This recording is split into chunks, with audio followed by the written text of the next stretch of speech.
This process is called rim sanding, and basically what it does is it removes from the top and back the inconsistencies in the height of the ribbon, the glue squeeze out, the block difference. Basically, it's making a completely smooth surface between all these pieces of wood so that the top and back have a perfectly flat gluing surface.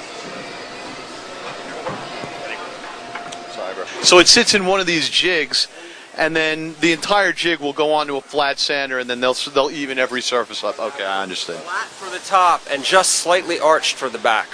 Oh, very interesting. But yeah, once they go into this fixture here, they'll remain there to be sanded and built. Here to our right, we'll see the tops and backs in the bracing area. Now again, these are the units that are being braced for the rims that we just saw. Here's a top in the point that has been book matched. It's been joined. The sound hole obviously has been cut out, and this rosette has been inlaid into the wood. They will lay this into the fixture. These are vacuum presses, by the way, and there will be a template that will show them exactly where the cross brace goes, all the tone bars, bridge plate, and they'll use the glue wheel, put the braces in place, and then when they close the lid of the fixture, all the air will suck out. Chris is putting one together, and very important that the top and the back and the side all line up at their center lines. Very important. Something that they check several times during this process. What he's doing now is he's routing a notch into into the ribbon lining where each brace end will come. So again, kind of fitting together like a puzzle piece. Then obviously adding the glue will make it a perfect fit. So as strong as can be. The plexiglass is actually a template that he's using to get the cutouts in exactly the right spot. That's exactly right. And that will differ depending on the model, because the bracing patterns differ. Some example of the bracing patterns, some examples are up here on the wall. Scalloped again, the 1 series, the 16 series, the hybrid bracing pattern differs from the standard line.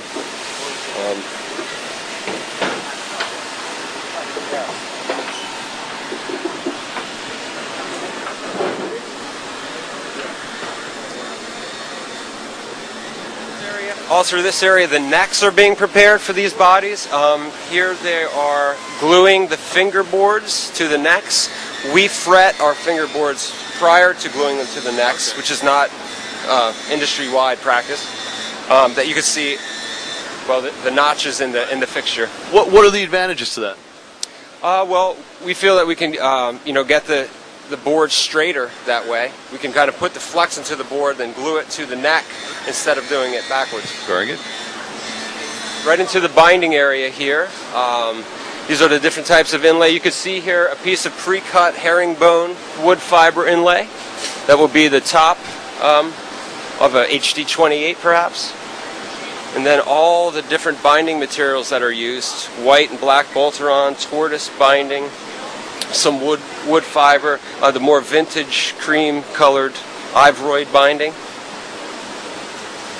Wow, that is awesome. And the process here is called phrasing, and basically what they're doing is they're taking a body that we saw built, and they are routing a channel. Here's a good example. Routing a channel into the edge of the top and back. Depending on the model, it will be a deeper or not so deep cut, and that's just to accommodate the binding and the top inlay. And this is what it looks like after we get it, after it's in already. That's right.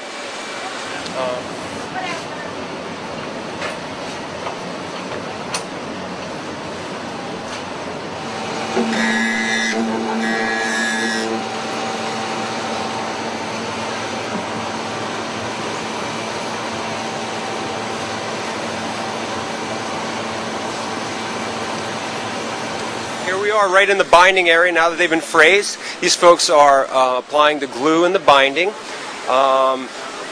combining the old world method of counter wrapping, which you'll see throughout, with especially in the tight bends, the cutaway bends, and the really tight waist of a triple O. and the more contemporary method of masking tape. Now, at this point of the process, the guitar isn't finished, right? There's no, finish applied to it. It's still raw wood. That's right. This is entirely raw wood and raw materials. And the finish goes over the binding then. That's right. Yes, correct. So this will be prepped through a pre-finish process, and then the lacquer will be applied, and you'll see how the white binding process differs from the black, in that the white actually picks up some of the stain, and finish needs to be scraped down. And what they're doing here is they're pre-fitting the dovetail models, D18, D28 on up. They're matching the necks to the bodies by serial number, and they're pre-fitting the neck to be at the perfect angle, obviously, to accommodate the right bridge height and relationship to the body. They're also binding the head plates, and for some of the more technical models, like the slotted heads, they're what they're called spooning out the slots. Oh, okay. And sort of working the necks on the higher end models.